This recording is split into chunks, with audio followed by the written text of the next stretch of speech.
नमस्कार, आपण पाहत आहात CG न्यूज महाराष्ट्र। संगमनेर तालुक्यातील काकडवाडी परिसरातील नागरिकांसाठी दिलासादायक बातमी।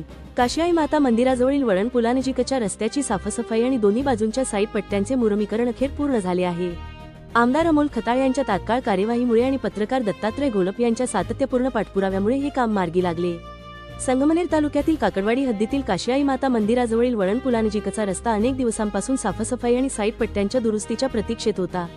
पालखी मार्गावरील हा महत्त्वाचा रस्ता असल्याने वाहनचालक आणि भाविकांना अडचणींचा सामना करावा लागत होता। या समस्येकडे रयत शेतकरी संघटनेचे संगमनेर तालुका अध्यक्ष, सामाजिक कार्यकर्ते तथा पत्रकार दत्तात्रय घोलप यांनी आमदार अमोल खताळ यांचे लक्ष वेधले।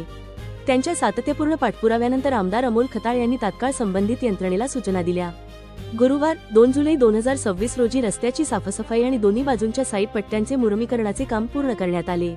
आमदार अमोल खताळ यांचे कार्यकर्ते आकाश सकोर यांच्या समन्वयातून हे काम वेगाने पूर्ण झाल्याने या धोकादायक वळणावरील रस्ता आता अधिक सुरक्षित झाला आहे। कामावेळी काकडवाडी गावचे माजी ग्रामपंचायत सदस्य अशोकराव मुळे, ग्रामपंचायत कर्मचारी बस्तीराम मुळे, नानासाहेब गायकवाड, सोमनाथ गांडोळे तसेच ग्रामस्थ मोठ्या संख्येने उपस्थित होते। आमदार अमोल खताळ यांच्या तात्काळ कार्यवाहीबद्दल आणि पत्रकार दत्तात्रय घोलप यांच्या पाठपुराव्याबद्दल ग्रामस्थांनी समाधान व्यक्त करत आभार मानले आहेत। कॅमेरामन राजेंद्र मेढे, CG न्यूज महाराष्ट्र, संगमनेर।